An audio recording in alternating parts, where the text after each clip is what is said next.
to a story that shows how truly unhinged former Prime Minister Paul Keating has become.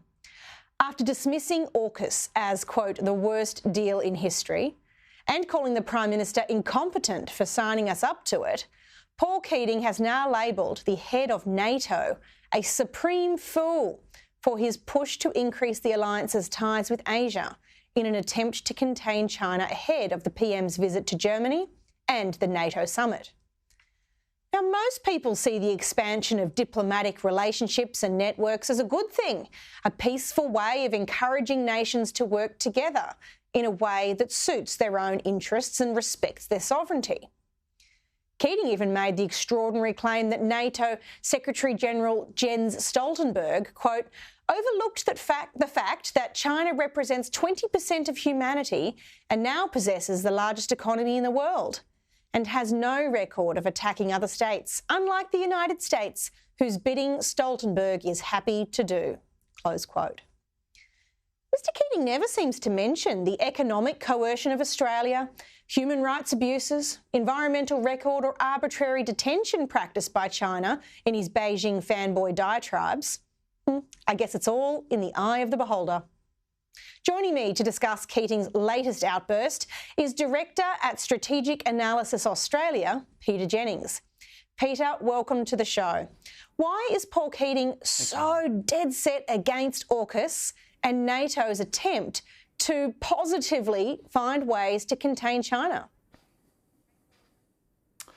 Look, I think there are a number of factors that are at work insofar as I can divine Paul Keating's mind. One is a long-held, deep-seated anti-Americanism, which I think has become stronger since he left public office, and a form of sort of anti-British sentiment, which was very strong when he was in public office, Amanda, but is now he's been given free rein to those things. And he has a ridiculously benign read of China, a sort of a willful miscasting of China's role in the region. I find it quite remarkable that he says China has no aggressive behaviour towards its neighbours. When I think about 1 million Chinese troops that were fighting against Americans and us in Korea in the 50s, the invasion of Tibet in 1950, a war with India, a war with Vietnam. They almost came to a war with the Soviet Union. They staged a military takeover of the South China Sea. They threaten pretty much all of their neighbours near and far on a daily basis. And they have the fastest growing military in the world. And this is the benign China that we should just simply be accommodating whilst it's bad to talk to fellow democracies in Europe. I mean, it's absurd.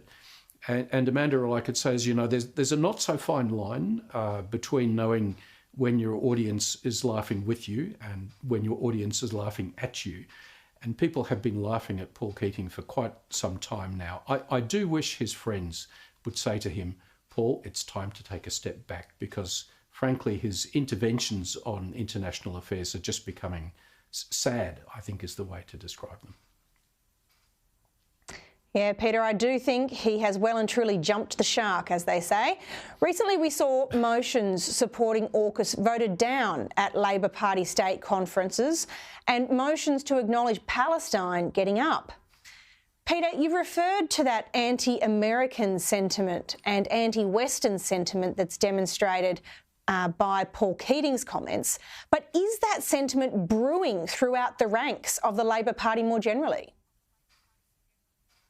Yeah, I think there's a risk for Labor in this term. Its real attack on defence and security is going to come from the Green left and not from the centre-right parties. And so that's turning out to be the case. Labor, somewhat to people's surprise, became a strong supporter of AUKUS, and now they are the people that have to make AUKUS work and develop those nuclear-powered submarines. And the strongest advocates against that are people inside their own party and in the Greens and on the left of politics generally. So I think that's going to be Labor's problem, is having to persuade its own sort of reluctant side of politics that it's doing the right thing. I'd also say, Amanda, that this is something about which the centre-right should not be passive either. What Labor is doing, I think, partly to appease the left, is it's reducing defence spending. It's going soft on some things, like, for example, providing support for Ukraine.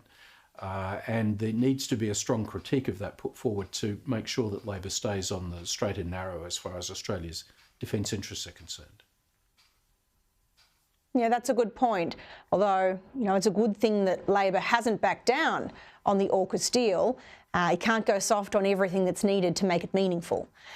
Peter, aren't the Vietnamese, Koreans, Japanese and Taiwanese, all of whom are our Asian friends, concerned about the rise of China too, in a way that Keating seems to be completely oblivious of? It's as though he's against working with the West and our Asian friends to protect everyone's interests, and almost has sided against Australia's interests with Beijing. It's very hard to see the rationale for doing this in the interests of the nation he once led. Yes, as I've said, Amanda, I think it's sad. I mean, Paul Keating's views are frankly bizarre. They're unconnected with any informed understanding of what China has been doing in a defence and security sense for 20 years now. And really, we shouldn't spend too much time worrying about him because he's simply not relevant in that context. Every single country in the region is worried about China. And that includes China's only nominal ally in the region, North Korea. But amongst the serious democracies, Japan, ourselves, the countries of Southeast Asia, even the Europeans now, we see every country hedging against the risk of an aggressive Chinese nationalism, giving rise to military conflict in the region. So the democracies have to work together. I've been a bit critical of Labor going soft on defence because of spending, but it is a good thing, for example, to see Anthony Albanese going to the NATO summit. I think Albanese's instincts on this is right. And the more that we can cooperate with those like-minded democracies in our region, Japan in particular as a strong democracy, but also countries like Germany and the European members of NATO, that's in our interests because it really bolsters the interests of democracy all around the world. It's not simply a matter of thinking about this from a regional perspective. We have to think about it globally. Thank you, Peter Jennings, very much for your time.